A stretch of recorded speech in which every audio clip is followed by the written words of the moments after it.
Maréchal. Le directeur du service de police de la ville de Montréal, Fadi Daguerre, dresse un bilan très positif de la sécurité à Montréal. En 2025, ils ont enquêté, les policiers de Montréal, sur 31 meurtres et 25 ont été résolus. Alors, c'est plus de 80% de taux de résolution. Il nous dit aussi que la violence armée est en baisse de plus de 50% depuis 5 ans. Alors, ce sont des bonnes nouvelles pour le service de police de Montréal. Fadi Daguerre est avec nous, mais avant, on va vous donner nos numéros. Ouais. Pour que vous puissiez poser des questions si vous en avez. Il y a tellement de dossiers qui touchent les policiers à Montréal. Ouais, est-ce que vous vous sentez en sécurité à Montréal? 1-877-827-2346, 1-87 Radio.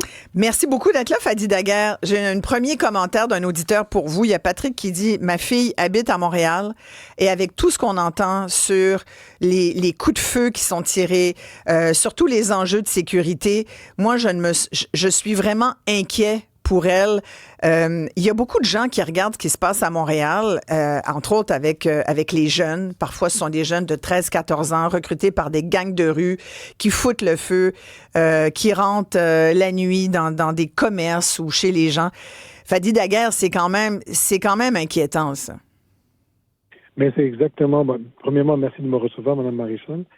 C'est exactement ce que j'ai mentionné tout à l'heure en conférence de presse. Sur l'aspect de violence armée, les tentatives de meurtre, les décharges d'armes à feu. Si vous vous souvenez, dans les années 2021-22, on en avait plusieurs par semaine. Là, c'est environ 103 par année. Donc, une diminution de 50%. Mais effectivement, ce que j'ai mentionné, c'est que 2026 et les prochaines années, l'aspect des violences chez les jeunes, très jeunes, cela nous préoccupe beaucoup parce qu'effectivement, en ce qui concerne les incendies de commerce, c'est une violence autour des écoles. C'est plus maintenant 17-18 ans, on parle des jeunes d'environ 13-14 ans. Ça, c'est inquiétant. Puis collectivement, je pense qu'on doit tous saisir cet enjeu-là. C'est pas juste un enjeu policier, c'est un enjeu sociétal. Puis il faut pas les laisser faire. Surtout, on fait beaucoup d'arrestations, mais écoutez, les arrestations, ça fait leur effet. Mais après ça, quand ça recommence, donc c'est un enjeu sur lequel on va travailler énormément avec nos partenaires durant l'année 2026 et les prochaines années. Oui, mais là, c'est facile de le dire comme ça, Fadi Daguerre, mais en même temps, qu'est-ce qu'on fait avec tous ces jeunes? On dirait qu'il y en a de plus en plus, puis que ça devient un enjeu incontrôlable pour la police, là. Mais il faut faire attention. C'est intéressant comment vous l'amenez parce que, et la population le voit, je ne sous-estime pas du tout le commentaire de la personne qui nous écrit, parce que quand vous regardez la proportion des jeunes qui vont vers la trajectoire de la violence ou de la criminalité, on parle de 3 à 5% de nos jeunes. Donc, 95% de nos jeunes vont bien à Montréal. Mm-hmm. Mais ce 3-5% nous cause vraiment des problématiques d'insécurité. Puis effectivement, si on mélange à cela la santé mentale, si on mélange à cela le délabrement, les personnes en itinérance, parfois c'est choquant, même si la personne ne vous agresse pas, qu'il y a une certaine odeur quand vous passez à côté de quelqu'un qui est en une grande vulnérabilité, que vous voyez le délabrement de cette personne dans la rue, votre sentiment d'insécurité est prononcé. Puis c'est pour ça que je dis souvent, il ne s'agit pas de perception, il s'agit de réalité, que les gens ne se sentent pas en sécurité. Mais lorsque l'on regarde les chiffres, les événements et la baisse de la criminalité violente au niveau des armes à feu, il faut quand même dire que Montréal, vous savez que Montréal, 1,16 sur 100 000 habitants et le taux d'homicide, c'est le plus bas taux, Montréal-Laval-Longueuil, la grande ville de Montréal, en Amérique du Nord, entre le Canada et les États-Unis. Il faut quand même relativiser les choses. Donc, vous dites Montréal, dans le fond, c'est une ville tranquille? Non, je ne dirais jamais tranquille, je dis sécuritaire. Définitivement sécuritaire. Ce qui nous rend plus complexe la problématique présentement, Mme Maréchal, c'est toute la notion de santé mentale, toute la notion de cette jeunesse-là qui perd sa route. Et ça, c'est préoccupant. Un jeune, là, présentement, là, il a 3 réalités, Mme Maréchal. Il a la réalité à la maison, il a la réalité à l'école, puis il a la réalité qu'il vit dans l'espace public. Et il essaye de trouver qui il est, son identité à travers tout ça. Puis il y a beaucoup de chocs culturels, personnels, au niveau de tout ce qu'il doit, comment il doit fitter dans le décor. Puis ça, c'est pas évident pour lui. Oui, non, mais c'est sûr, tous les enjeux de santé mentale, c'est un problème. Est-ce que les policiers sont assez formés, Fadi Daguerre, pour intervenir en matière de santé mentale? C'est quand même assez récent qu'il y a des escouades maintenant qui travaillent de concert avec des travailleurs sociaux dans la rue là, pour intervenir. Et souvent, ce qu'on voit de l'extérieur comme citoyen, c'est des gens qui ont l'air complètement désorganisés, en perte de contrôle.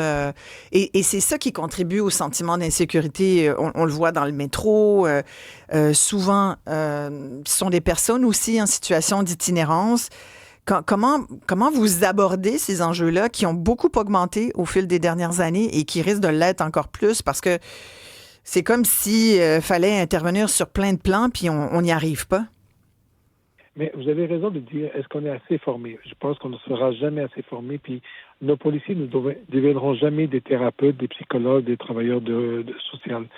Par contre, effectivement, on a des équipes mixtes, des équipes hybrides, mais là, ce qu'on a mis en place, qu'on est en train de mettre en place de plus en plus, c'est comment que, exemple, le milieu de la faculté de médecine de l'Université de Montréal, les futurs psychiatres viendraient travailler dans les rues avec nous en immersion sur le terrain, devant les personnes en itinérance ou en difficulté de santé mentale, et comment ils peuvent administrer des diagnostics et de la médication directement sur le terrain, parce que ce fléau-là, c'est pas un problème de police, c'est un problème pour la police. C'est très différent. Nous, on est des policiers formés sur le criminel. Bien sûr, on adapte notre formation au niveau de la santé mentale, mais on ne deviendra jamais des spécialistes. C'est là que ça prend un effort de différents partenaires. Comme exemple, là, tout récemment, on a fait affaire avec l'Association des autistes pour que, exemple, s'il y a des familles qui sont volontaires, qu'on puisse avoir la particularité de leurs jeunes dans la maison avant que la crise arrive. Et lorsque la crise arrive, on a tous les indicatifs inscrits de ce jeune-là dans l'ordinateur. Du coup, lorsqu'on intervient, on fait une désescalade, elle intervient beaucoup mieux. Donc, on essaie de trouver des alternatives, mais ça reste vraiment pas un problème de la police, c'est beaucoup plus un problème sociétal. Oui, mais en même temps, ça se ramasse dans les rues, puis ça se ramasse. Alors, ça devient un problème policier, là, si il y a un sentiment d'insécurité, puis que les gens s'en prennent au bien commun. Il y a beaucoup de gens qui ont des questions, là, c'est tout le même groupe, j'ai l'impression, qui veulent avoir des informations concernant les arrestations, concernant le saccage au Palais des Congrès. Il y a d'autres personnes aussi qui disent, voyons donc, le chef de police est déconnecté quand il dit que Montréal est une ville sécuritaire. Les gens ont de la misère à vous croire là-dessus, Fanny Daguerre. Écoutez, moi, je travaille avec des faits, je travaille avec des événements et je travaille aussi avec le sentiment. Tout à l'heure, je vous l'ai dit, je comprends que les gens peuvent avoir un sentiment d'insécurité palpable à cause du désordre social au niveau de tout ce qui est l'itinérance, la santé mentale. Quand quelqu'un se désorganise dans la rue, là, auparavant, là, ça n'arrivait pas si souvent. Exemple, vous passez devant l'acte de quelqu'un et vous sentez l'odeur de l'urine ou vous le voyez, son agissement est bizarre, c'est sûr que votre sentiment d'insécurité va augmenter. Donc là-dessus, je ne suis pas en train de du tout contredire ce que les gens disent. Par contre, lorsqu'on est en train de travailler sur les violences armées, écoutez, juste en termes de féminicide, on a eu un féminicide en 2026 qui a dès le début de l'année, c'est un ravage quand même, mais en 2025, sur toute l'île de Montréal, on n'a eu aucun féminicide. Donc, il y a des gens qui dénoncent, il y a des gens qui interviennent et ont pu accompagner ces victimes-là. Ce que je veux dire par là, c'est que je ne suis pas du tout sur un nuage. Au contraire, je dis qu'il y a des bonnes choses qui arrivent. Il y a des choses qu'on a travaillé extrêmement fort avec des partenaires. On a fait une différence au niveau des pourcentages dont je vous ai mentionné tantôt. Mais Dieu sait qu'il y a beaucoup de défis à venir. Mais Montréal reste sécuritaire. Quand vous avez 31 homicides et qu'on est à 1,16... Oui, je comprends, vous l'avez dit. Sur la question de l'itinérance, qui est la priorité de la mairesse de Montréal, ce qu'on a vu quand même, c'est qu'il n'y a pas si longtemps, les policiers prenaient les itinérants, les amenaient dans des abris, mais il y en a aussi beaucoup qui se sont fait donner des dizaines, puis des dizaines et des dizaines de contraventions, alors que les gens sont dans la rue. Fait qu'il y a comme des fois encore une mauvaise compréhension de ce qui se passe quand on est dans la rue et de toute la situation de l'itinérance. Effectivement, il fut un temps où les policiers judiciarisaient les gens qui étaient en itinérance et franchement, c'est encore ça. Même... Non, justement, c'est pas. Je ne veux pas dire qu'il n'y en a pas du tout, mais il y en a très peu. Il y a une diminution drastique de 85% de moins de billets qui sont donnés dans le milieu de l'itinérance, justement parce qu'on a compris que la judiciarisation ne donne pas grand-chose. Et quand Mme la mairesse, elle met l'accent sur l'itinérance, elle vient de mentionner 30 millions de dollars qui vont être investis. Elle a ouvert avec des partenaires plus de 650 places de refuge durant l'hiver. Oui, non, mais ça, c'est sûr. Je sais ce que la mairesse fait, mais moi, je me demande ce que la police fait. C'est ça. Justement. Oui. Non, mais justement, la police fait partie de la solution, mais n'est pas la solution. Exemple, et je suis content que vous le mentionnez, à 2 heures du matin, un policier fait quoi avec quelqu'un qui est dans une grande vulnérabilité? Ouais. Mais ce qu'on met en place présentement, c'est soit une navette qui prend la personne, qui la met vers un refuge, et dans le refuge, cette personne reçoit le soin. C'est en train de s'établir cette collaboration-là. Donc, le policier, auparavant, il pouvait passer 3 à 4 heures avec cet itinérant-là, il ne savait pas quoi faire avec. Tandis que maintenant, il y a de la relève, il y a des navettes qui prennent en charge, il y a des partenaires qui prennent en charge. Je regardais le budget de la police parce que tout un mouvement de définancement de la police et tout, je pense pas que ça soit très pertinent, mais quand on regarde les finances, le budget alloué au SPVM, chaque année, là, le SPVM a de la misère à arriver. En fait, vous dépassez le budget. En 2025, c'était 60 millions de dépassements. Il y a bien des experts qui disent, ben oui, au SPVM, c'est l'habitude, c'est comme ça. On leur donne un budget, mais ils sont pas capables de le respecter parce que toutes sortes de raisons, dont des manifs. Donc, puis vous avez souvent dit, Fadi Daguerre, ben là, moi, qu'est-ce que vous voulez que je fasse? Il y a des manifs ici et là, on est obligé d'y aller comme policier. Si on n'y va pas, on nous pointe du doigt. Puis si on y va, on nous dit qu'on coûte trop cher. En même temps, comment on va régler ce problème-là? Parce que c'est les citoyens qui payent la facture. Un des gros problèmes, c'est le temps supplémentaire des policiers. Mais je vous avoue, des fois, quand je vois des policiers sur le coin d'une rue faire le trafic, je me dis, y a-tu moyen d'avoir quelqu'un d'autre pour faire ça? Quand je vois qu'un policier de Montréal, puis j'en ai vu récemment, qui est à côté de nid de poule, parce que là, le nid de poule devient un danger public. Puis là, ben, on a mis une police, là, ou une voiture de police. J'ai vu ça il y a quelques jours, la semaine passée à Montréal. Je me dis, voyons donc, est-ce que ce sont les bonnes ressources affectées aux bons endroits? Ben, écoutez, les ressources, effectivement, il y a des endroits, quand on parle de feu rouge et le policier qui s'assure d'une certaine fluidité, il y a des endroits où on doit mettre un policier pour, exemple, je vous donne l'exemple du tunnel du Polyte-La-Fontaine. Depuis les travaux du tunnel du Polyte-La-Fontaine, il y a des endroits stratégiques de circulation, de fluidité de circulation, où on a dû mettre des experts, donc des policiers, pour faire la différence. Mais ça peut pas être quelqu'un d'autre pour faire le trafic? Non, pas. On le fait avec certains autres endroits où on met des cadets. Il y a beaucoup de cadets policiers qui travaillent à la place du policier, mais les endroits stratégiques de fluidité, c'est vraiment névralgique d'avoir un policier expert qui connaît toute la fluidité de la circulation. Sinon, vous allez me rappeler, vous allez dire, M. Daguerre, mais ils sont où sur Notre-Dame? En sortant du tunnel, c'est totalement le trafic. C'est un bouchon partout. Donc, certains endroits, on met des policiers, d'autres, c'est des cadets.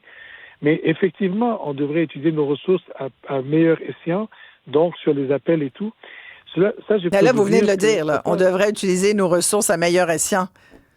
Oui, mais je suis très, très transparent avec vous de vous dire qu'il y a des endroits où on essaye de faire la différence, mais c'est pas toujours...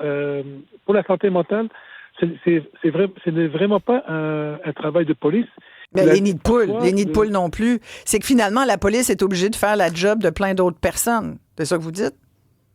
Présentement, au niveau de la société, il y a plusieurs choses sur lesquelles les policiers travaillent, mais 24 heures sur 27, 7 heures sur 7, ils seront mobilisés dans les temps de 5 minutes. Donc, rapidement, on les déployer ailleurs. Ouais. Il y avait tellement de sujets à aborder avec vous, mais je peux pas faire autrement de vous poser une question. Ça concerne le service de police de Toronto, parce que vous avez vu le scandale la semaine dernière, le plus gros scandale, dit-on, de corruption policière au pays. Où on voit que le crime organisé là, est tellement bien organisé qu'ils ont été probablement capables d'infiltrer le plus grand corps de police au pays. Est-ce que ça peut arriver à Montréal? Écoutez, on a vécu nos années 2012-2013. Je pense que vous vous souvenez, Mme Maréchal, exact. Avec Benoît Robert, avec M. Yann Levitin. On a vécu nos moments de scandale et on a mis plusieurs... des garde-fous pour faire très attention, de ne pas revivre ce genre d'événement. Je ne peux pas garantir... Ça fait 15 ans déjà. Ça pourrait tout à fait revenir à nouveau à Montréal. On l'a vu que la commission Charbonneau, dans la construction en ce moment, c'est reparti pour un tour. Fait que la police n'est pas à l'abri de ça. Personne n'est à l'abri. Ouais. Je pense que sociétalement parlant, personne n'est à l'abri. Par contre, ce qu'il faut souligner, c'est un angle qu'on n'a pas trop réalisé durant les événements de Toronto, c'est qu'il y a eu, depuis le mois de juin 2025, 400 policiers, policières, enquêteurs ont travaillé sur le dossier pour attraper ces ripoux. Puis j'en suis très fier. Ça veut dire qu'il n'y a eu aucune fuite. Et ces policiers voulaient vraiment... Nous, on déteste les ripoux à l'interne. Même les syndicats détestent les ripoux. Donc, il faut être fier de voir comment ces 400 policiers ont travaillé dans le secret et ils les ont attrapés et ont démantelé le système. Pour moi, ça aussi, il faut le saluer. Ça veut dire que dans la fonction policière, il y en a qui sont très fiers de porter de l'uniforme, puis pour nous, les ripoux n'ont pas leur place, aucune pitié, aucune tolérance. Mhm. Il y a quand même une omerta, là, en ce qui concerne. Un policier qui est au courant d'agissement d'un autre policier, va-t-il aller voir ses supérieurs pour le dire? Non, attention, c'est intéressant parce qu'au Québec, nous avons la loi de police. Le policier témoin d'un autre policier qui fait des infractions comme celle-là, il est obligé de dévoiler, sinon il est complice, il est accusable. Et ça, c'est depuis ces moments-là, on a beaucoup plus de dénonciations. Il y en a eu combien de dénonciations de ripoux l'année dernière? Ah ben là, franchement, je l'ai pas devant moi, Mme Marie. Mais il y en a eu. Oui, à l'interne, bien sûr, parce que les gens tolèrent beaucoup moins les ripoux. Et pas qui, dans le sens que la loi de police fait en sorte que si vous êtes témoin, vous avez été avisé, vous avez été averti, et si vous ne faites rien, vous êtes complice. Donc, j'aimerais ça que vous me reveniez, Fadi Daguerre, sur le nombre de ripoux qui ont été dénoncés l'année dernière au SPVM. Je pourrais le regarder, mais en général, on ne sort pas ces chiffres-là, mais on pourra le regarder, il n'y a pas de problème. Merci beaucoup. Pour nous. Oui, exactement. Merci beaucoup, Fadi Daguerre. Je sais que vous devez nous quitter. Merci d'avoir pris le temps. Prochaine fois, on espère vous avoir en studio. Fadi Daguerre, merci. Chef du service de police de la Ville de Montréal. Beaucoup de questions, hein? Oui, Isabelle, au 1-877-827-2346, il va en disant qu'elle ne se sent pas du tout en sécurité, surtout dans le coin du Vieux-Port, avec les itinérants, entre autres, désorganisés. On a aussi Steph en Estrie qui va un peu dans le sens de M. Daguerre. Elle dit ce n'est pas un travailleur social, il doit agir comme chef de police. On doit laisser le reste aux autres. Là, je te lance la question, c'est qui ça, les autres? C'est qui est disponible? Tu sais, ça, c'est un autre débat. Il l'a dit, là, ils vont travailler avec des experts en santé mentale. Il le dit aussi que à un moment donné, ça tombe dans les familles. C'est aux familles aussi à parler avec les jeunes. Puis c'est l'école, l'éducation, ça prend tellement tout le village. Mais à un moment donné, quand le jeune fout le feu dans un resto parce qu'il veut montrer qu'il est hot pour un gang de rue, on pointe la police tu tout de l'as suite. déjà échappé, mais il faut que la police intervienne. Exact. Puis il y a François de Belleuil aussi qui revient sur les signaleurs. Ben, en fait, le trafic, là, on voit ça des policiers, là, partir la lumière et la fermer. François de Belleuil, il dit les signaleurs font le trafic pour la construction. Nous pourrions en engager. Ça coûterait moins cher probablement qu'un policier pour faire le trafic. Il rajoute un bâtard à la fin de sa phrase. Complètement. Mais il l'a dit. C'est vrai que des fois, on n'a pas le choix. Nos ressources sont mal localisées. Ouais. Il l'a quand même dit. Ouais, puis pour revenir un peu, là, tout le monde dans la messagerie revenait sur le saccage au Palais des Congrès. Je vais faire des recherches de mon côté. Je vais revenir avec ça pendant l'émission et on va avoir l'occasion d'y revenir. Il y a eu des arrestations, mais c'est parce qu'il avait promis d'en avoir plus. C'est un dossier très particulier. Là, quand tu as 10 minutes avec le chef de police. Aussi, ça fait 2 ans presque. Quand tu as 10 minutes pour parler au chef du SPVM, on fait des choix, mais on aura l'occasion de le revoir sous peu. Mais en tout cas, c'est intéressant de voir que vous êtes très engagés par rapport à nos sujets. Et d'ailleurs, je pense que le prochain va vous faire réagir. Hier, on vous présentait justement vos changements de comportement par rapport aux grandes marques alimentaires qui sont moins attirantes. Vous choisissez de plus en plus des marques sans nom parce qu'elles sont moins chères. Et on se rend compte que finalement, c'est un aussi bon rapport qualité-prix. Là. Quand tu regardes certaines marques sans nom, parfois, c'est le même produit. Il est juste emballé différemment. Surtout dans les produits transformés aussi. Exactement. C'est la même chose. Et il y a Ruba Gazal, la députée de Québec solidaire, qui a écouté l'émission aussi puis qui avait des choses à dire là-dessus. Et je vais vous poser la question, est-ce que vous avez des solutions, vous, pour essayer de faire des meilleurs choix, plus économiques à l'épicerie? On s'en parle tout de suite après.